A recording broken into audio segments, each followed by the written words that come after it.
आयुर्वेद की अद्भुत शक्ति। भोजन से पहले एक चम्मच खाएं। जीवन का सबसे कीमती धन क्या होता है?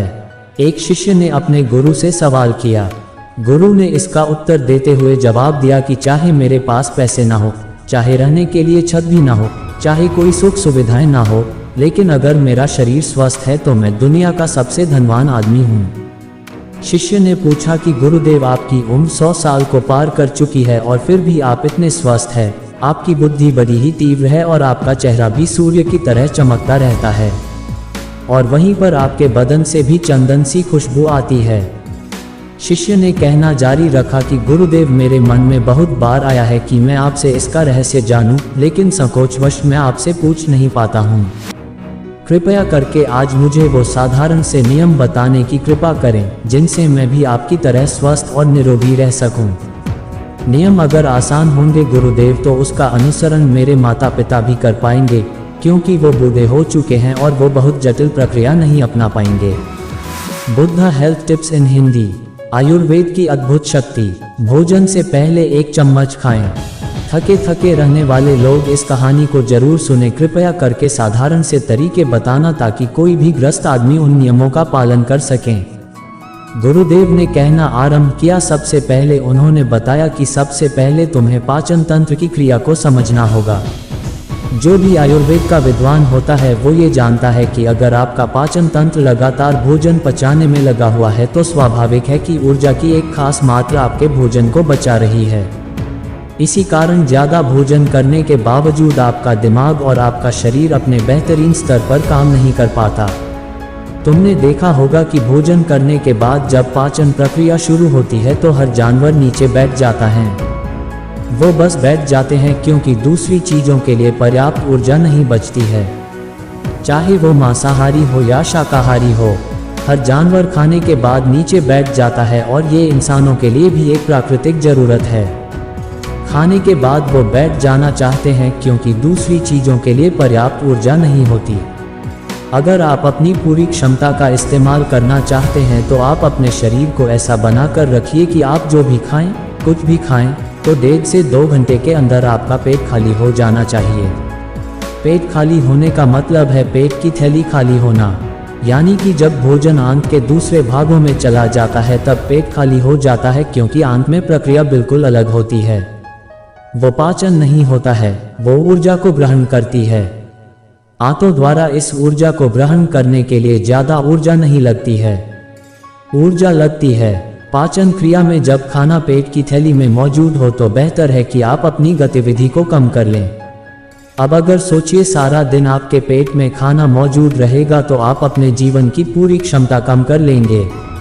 आप खुद देखिए कि जब आपके पेट में खाना मौजूद होता है तब शरीर कैसा महसूस करता है और जब पेट खाली होता है तब शरीर कैसा महसूस करता है। आप खुद पाएंगे कि आपका शरीर और आपका दिमाग तब बेहतरीन रूप से काम करता है जब आपका पेट खाली होता है। इसका एक पहलू और है। देखिए, हम सब जानते हैं कि हमारा शरीर हर समय नई कोशिकाएं बनाता रहता है और पुरानी कोशिकाएं खत्म करता रहता है, जिससे हमारे शरीर का शुद्धिकरण होता रहता है।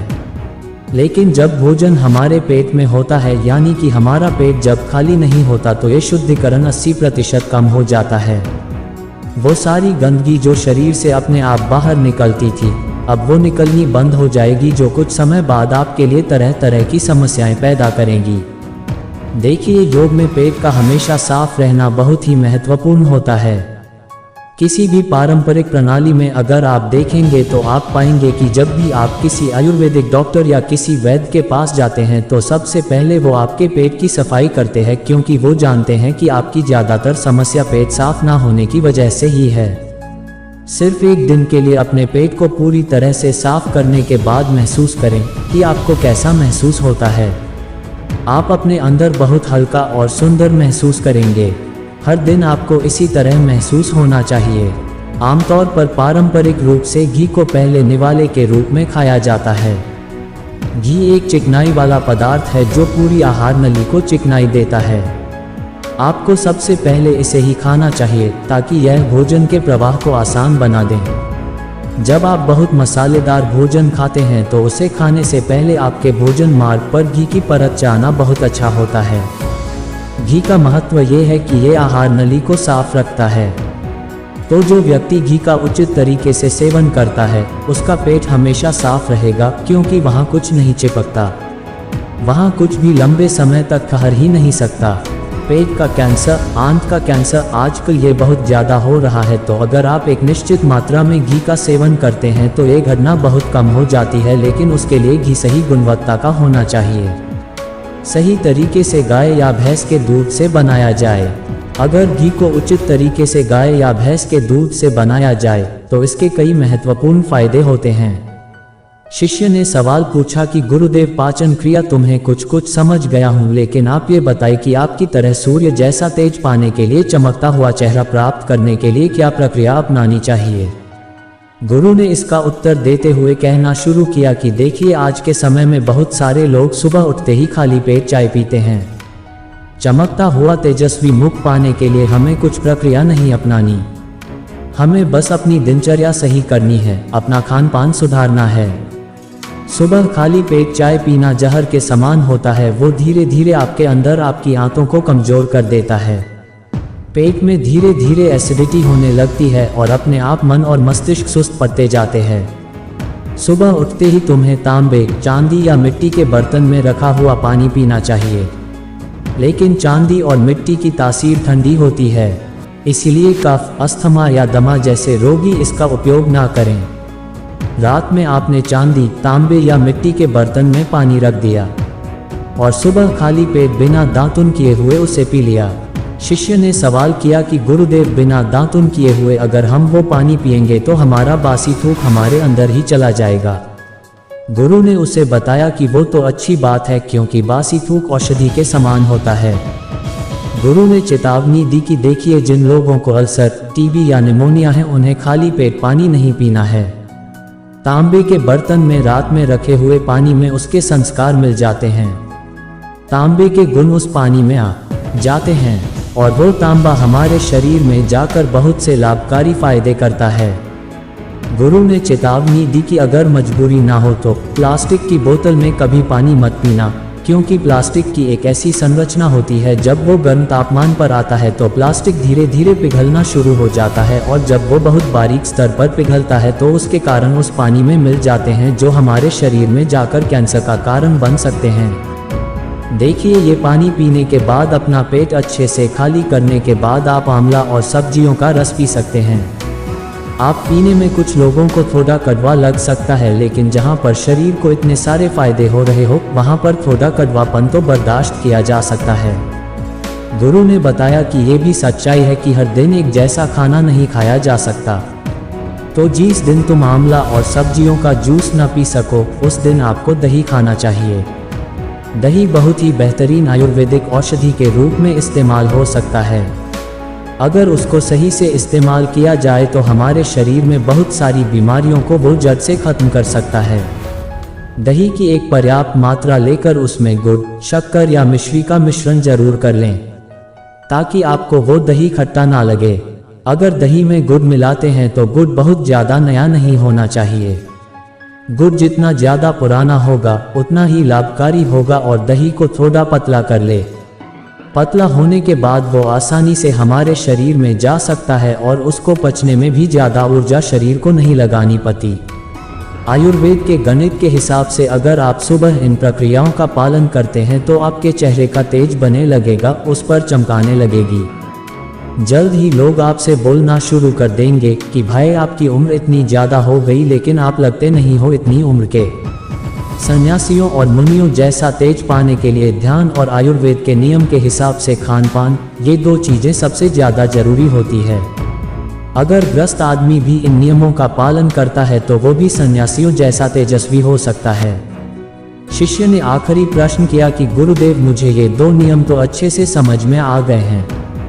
पहला नियम, अपने पेट को खाली रखेंगे तो हर बीमारी से मुक्त रहेंगे। दूसरा नियम कि हम अपने चेहरे पर ओज और तेज कैसे प्रकट कर सकते हैं। बस एक आखिरी समस्या का समाधान और करवाना है। मैं आपसे पूछना चाहता हूं कि जैसे जैसे आदमी की उम्र बढ़ती है तो उसके आंखों की और उसके दिमाग की क्षमता कम होती जाती है, तो उस क्षमता को बरकरार बनाए रखने के लिए किन नियमों का पालन करें।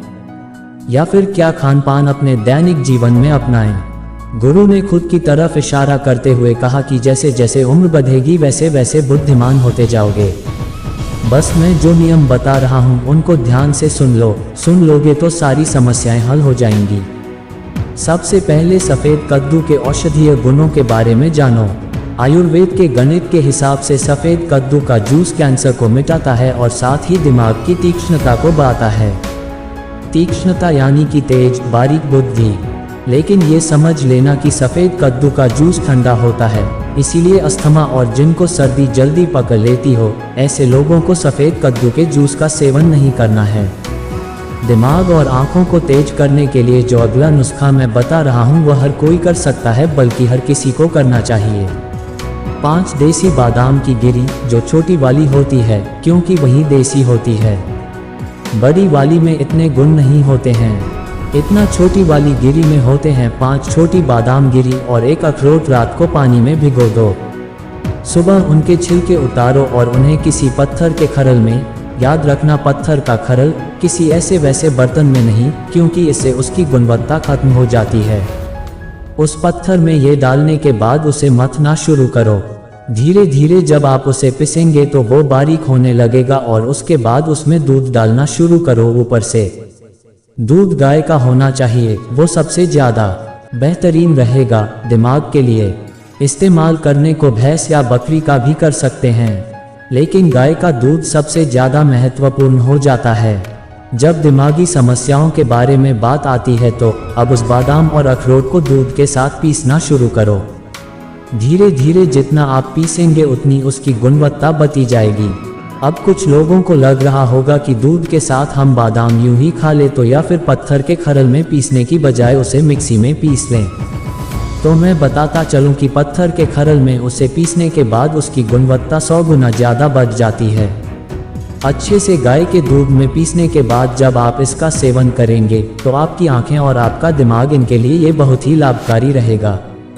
जिन लोगों को भूलने की समस्याएं होती हैं, जो छोटी छोटी चीज़ें रखकर भूल जाते हैं, जो लोग दिमागी रूप से परेशान रहते हैं, तनाव बना रहता है, चीज़ों के बारे में ज़्यादा सोचते रहते हैं, ऐसे लोगों के लिए ये एक ठंडाई का काम करेगा। उनके दिमाग में एक ठंडक पहुंचाएगा, जिससे उनका दिमाग अपने बेहतरीन स्तर पर काम कर पाएगा। शिष्य ने ये नियम अच्छे से कंठस्थ कर लिए और उसके बाद घर जाने के लिए अपने गुरु से आज्ञा मांगी। शिष्य अपने गुरु से आशीर्वाद लेकर अपने घर की तरफ प्रस्थान कर गया।